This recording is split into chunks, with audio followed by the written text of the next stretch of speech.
सरकार हमरा के मान सम्मान दे देला मान करत त एक कला के और आगे मैं बढ़ावे के चाहिए। 10 साल के रही हो गई तभी खाली ठाकुर हमरा जौरे सोरैया नसल बा, सोरैया मीनाक्षी हेलन साधना ई सब हमनी के जोड़ के हिंदी सिनेमा के हीरोइन सरकार वही हमरा के कुछो नहीं के करो।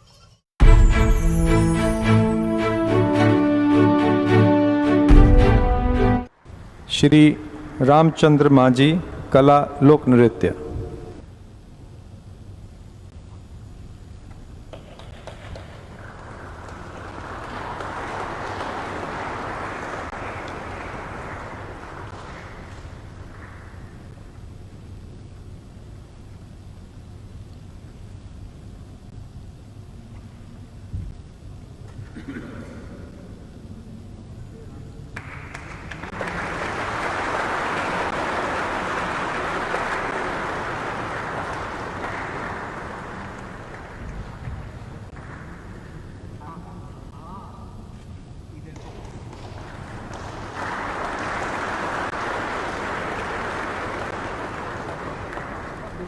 आज हम लोग सारण, बिहार के सारण जिले में आए हैं और इसलिए आए हैं क्योंकि ये हमारे साथ रामचंद्र माझी बैठे हैं। इनको अभी 2021 में भारत का सबसे चौथा बड़ा नागरिक सम्मान पद्मश्री पुरस्कार मिला है। जो शेक्सपियर, भोजपुरी के शेक्सपियर कहे जाने वाले भिखारी ठाकुर के साथ उनके एक कला के विधा लौंडा नाच करते थे, जिनको भारत सरकार इससे 4 साल पहले भी संगीत नाटक एकेडमी पुरस्कार से सम्मानित किया था और अभी 2021 में पद्मश्री पुरस्कार से सम्मानित किया है। तो हम लोग के साथ है रामचंद्र माझी। प्रणाम बाबा। तो उस वक्त पद्मश्री अभी पुरस्कार जो आपको मिला है, इससे 4 साल पहले भी आपको संगीत नाटक एकेडमी पुरस्कार मिला था। सबसे पहले तो ये पुरस्कार मिलने के बाद आपको कैसा महसूस हो रहा है या क्या आप बोलना चाहेंगे? पहले हमनी के नाच करत रही, रहता जात रही तो लोग बोले जिया ढाठा जिया डरेला कहाँ जइब आई हऊ केहू कह का नाच में रहल बार दोसर काम कर। हालांकि नाच होके हमनी के 2-3 कोस के लोग आवे देखे और बड़ी भीड़ होके। और भिखारी ठाकुर जब ई लगलन हमारे के सिखावे बतावे पढ़ावे, अब देखी ये हमारे के दूसत रहे वो आज हमारे के तरह होता। तो वो गरीब जो दूसत रहे, मान ले कि समाज के कैसन लोग रहे, मतलब कौन लोग रहे? वो समाज के लोग रहे जहाँ तहीं के नाचे गावे वाला। अच्छा। और दूसरे के गांव जावा कि नाच से का होके के बाद दूसर काम करो, हमरा से छूटा वहीं करते रह गए और हमारा समाज के लोग सब मर गए, कोई नहीं थे उनके, एगो हम रह गए। लेकिन अब यही पर नाटक पर अब हमरा पुरस्कार मिलता, सरकार बोलावता, मान सम्मान होता हमारा। तो ऐसे हमार मन करता ही कि अब तो हम बुढ़ाइली, हमरा से तो कुछ ना होई। बाकी अब नया नया लड़का बुला के सिखाई कि एकरा के आगे मैं बढ़ाई हम कि जाना से ई नाटक आज संगीत जीवित रहे। मतलब ये कला की जो विधा बा लौंडा नाच चाहे मान ले कि जो विधा जो विदेशिया रहे, तो अभी बहुत नौजवान युवक जो की अपना समाज के जो लोग बा तो बहुत कोई जानते ही नहीं, कोई सुनना ही नहीं। ना नायका लोग तो जानते नहीं जानते। एक घड़ी ओकर मान सम्मान नहीं खे, काहे नहीं खे आ तो पैसा के सस्ती हो गए और घड़ी गरीबताई रहे, लोग नाच में रहे। अब जोन पैसा मिले तो वो नहीं खा पका के घरे आ गए, ढेर पैसा ना मिले। अब आप इस पे क्या कहना है कि जो पुरस्कार मिला है तो इसको सरकार आपके लिए क्या, इस पुरस्कार के अलावा और सरकार को क्या करना चाहिए? अब देखिए अब क्या करे के बाद पुरस्कार तो दे देता सरकार तो हमारा के पुरस्कार देता जी, और हर एक किस्म के साधन देता। साधन न दी तो हमरा के यहाँ से हवाई जहाज से वो लौलक दिल्ली। दिल्ली या फिर वहाँ से यहाँ पे ठौलक खर्चा बर्चा दिलन। और ये सब सामान पर, ये मान सामान पर हमारा मन दोंगे दोंग होता, जी खुश होता। बहुत। हालांकि तो हम तो बुढ़ई, बाकी हम मन हर खुश रहता कि ये उम्र में सरकार हमारा के सम्मानित करता, सम्मानित प्रोत्साहित करता जी। एक कला के। यही से हम खुश बनी, जी अनखुश नहीं थी। और हमारा मन करता कि अब यही से आगे बढ़ाई हम। जी। तो ओ खातिर कोनो ऐसा समूह, ऐसा कोनो ग्रुप ऐसा बनल बा कि जेमे नया लड़का, नया बच्चा, इन इस उम्र के लोग जाके में सीखे? हम बानी अथी में आओ स्कूल खुल जाए, दूसरा स्कूल खोले पर तो आए रहे लो एजा सुशील कुमार मोदी मोदी उनका से कहा रहे कि जगह मंगाए कि स्कूल खोले के संगीत आला जी। जाने पर कहलन के ठीक बा। तो और हम ये पूछे के चाहते नहीं कि जब भिखारी ठाकुर के साथ आप ज्वाइन किए, उनके साथ काम करने गए, तो वो कौन दौर रहे, वो कौन आपके रौरा मतलब एज उम्र रहे वो घड़िया? वो जो हमार एज रहे, यही गांव में एगो नाच रहे मंडली दीनानाथ के। अच्छा। वो हम लड़का रहे, जाई गावत बजावत तब हम खड़ा हूँ देखी तो कह कि ये रामचंद्र नाच में रहे ठीक है बे पाछे कहन तम कहलन तम कनी जब हमारा बाबू से कही हो तो कंठा देखता है हारमोनिया बजाओ तब कहे आवाज लगाओ तब हमरा हम आवाज लगाओ, आवाज लगाते हमको सिखावे लगल, सिखावे लगलन। हम एक महीना में उनका नाच गावे लगन और घूमे लगन उनका जरे, उनका जरे घूमनी कमवैली उनको जरे। और 10 साल के रही हो गई तब भिखारी ठाकुर का पता लगा तो हम छोड़नी ना दी, ये छोड़ के बाहर चल गए। अच्छा। तो वो अलन बस हम गांव के बाबू लोग रहे। बाबू मतलब के? बाबू साहब लोग। अच्छा, मतलब बढ़ जात, मतलब अपना आपके मतलब सवन जात राय लोग रहे। बाबू साहब अच्छा। रहे लोग। हाँ हाँ। उहे लोग बहुत सुन के हमरा के भिखारी ठाकुर। तो वो लोग मतलब प्रोत्साहित करे रौरा हाँ, के कि जाई रौरा? हाँ। अच्छा अच्छा। तो वो लोग का कहलत कि हम बाकी रौरा अंदर मन के अंदर तो वो कला के प्रति अपना अंदर अलग जुनून हुई वो खातिर।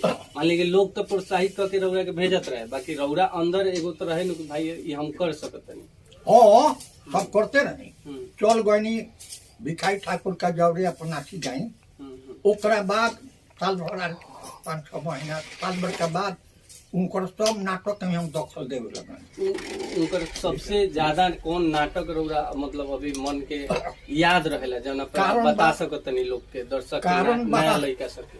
कारण बा जे कौन नाटक जो नाटक कहलो तौने नाटक हम लोग के सिखा दे। बाकी भिखारी ठाकुर के जी, भिखारी ठाकुर वाला नाटक जे पाई ओकरे के सिखा दे, सिखाए हमरा याद बा जी, सब याद बा। जैसे ठाकुर जैसे उनका के शेक्सपियर कहल जाला, अंग्रेजी के जैसे शेक्सपियर कवि बारे, वो इतना मतलब उनका पूरा दुनिया में नाम बा, तो उसी भोजपुरी भाषा के भिखारी ठाकुर के तो नाम बा।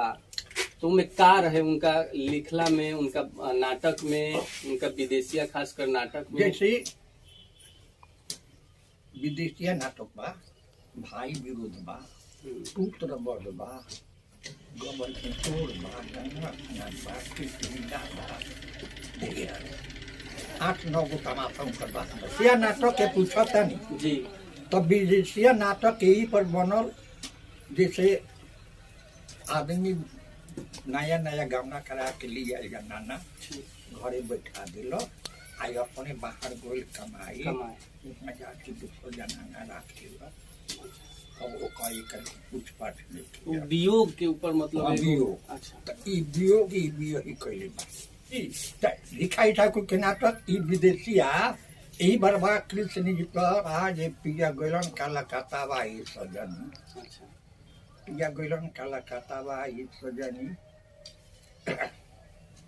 गोरवा में जूता ने खेती रवा पर छातावा ई सजनी कैसे चली मेरा हतावा है सजन। तो ये कौन कह रही है? पत्नी कह रही है पत्नी अपने कह रही। पति के लिए? पत्नी कह रही। जी। सोचता बीतत पाटी दिन रातावा ए सजन कौतम लाख में पातावा ए सजन। अब बटोही पूछियन जे कोई सन पिया तुर करी या कि हऊ गोरा तचमुच रूपावा बता द प्यारी धनिया जाई के कहब हम तोहारा से नहीं कमाओ अधिका बुझाई जावा तो प्यारी धनिया। मतलब वो कह रहे हैं कि आप बताइए कि आपके पति कैसे हैं, किस रंग के हैं, हाँ। कैसे दिखते हैं कि हाँ। जब हम जाएंगे वहाँ पे तो उनको खोजेंगे, पहचान जाएंगे। हाँ ई बात। जी।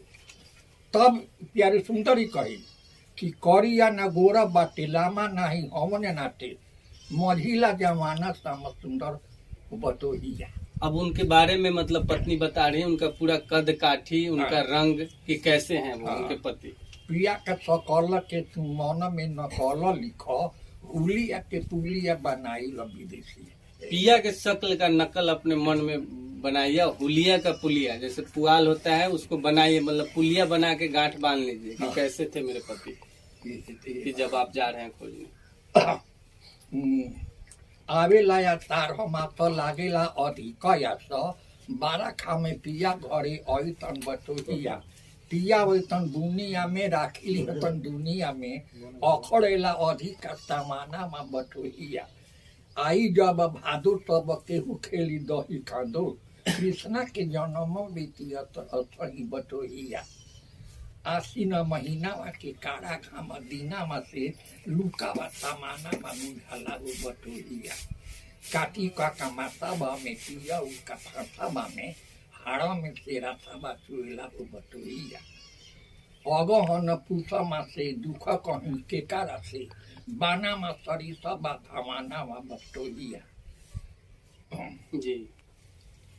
देखा कैलेंडर सिर्फ तारीख नहीं बताते हैं, कैलेंडर इतिहास भी बताते हैं।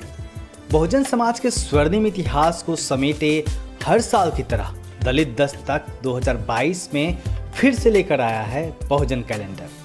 आज ही बुक करिए आप अपना बहुजन कैलेंडर। कैलेंडर मंगवाने के लिए 9013942612 या फिर 9711666056 पर व्हाट्सएप या फ़ोन करिए या फिर dalitdastak@gmail.com पर ईमेल करिए। थोक में कैलेंडर ऑर्डर करने पर विशेष छूट दिया जाएगा।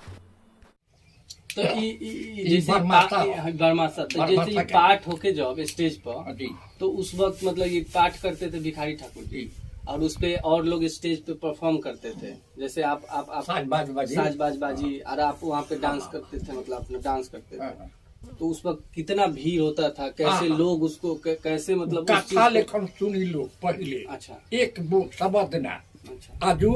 आज ये घड़ी हम जाएंगे पलामू एरिया में एने तना एने कम प्रचलित। अच्छा। छपरा एरिया में हाँ हाँ। कम प्रचलित हो।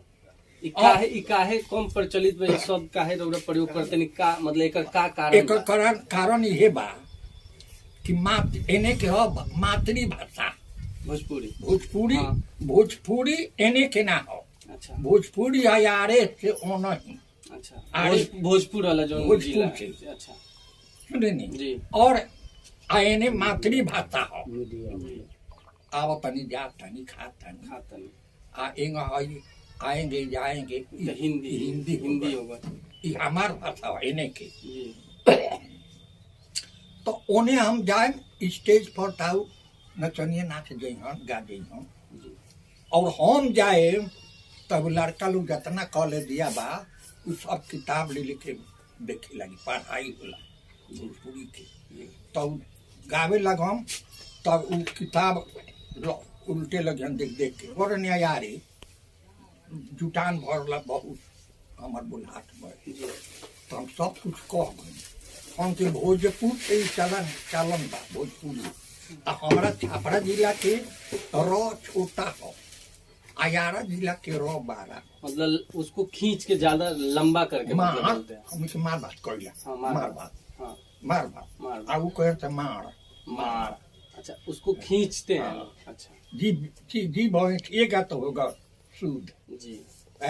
हमनी कहले थे यहाँ बड़ा पहाड़ बा हम्म। आउ कहते पहाड़ पहाड़ न जैसे कह र और हाँ। दो हाँ। स और स जैसे हो हाँ। ई होने के हम कहीं सुनी भोजपुरी संद भरा थपरी बजौलक उनकी भोजपुरी भाषा कैसे बा है करिया बा जी तो करिया का कह करिया करिया बा जी। तो करिया हो तो भोजपुरी में का पता नाच गया करिया कुछ कुछ हाँ करिया कुछ कुछ कुछ कुछ जी।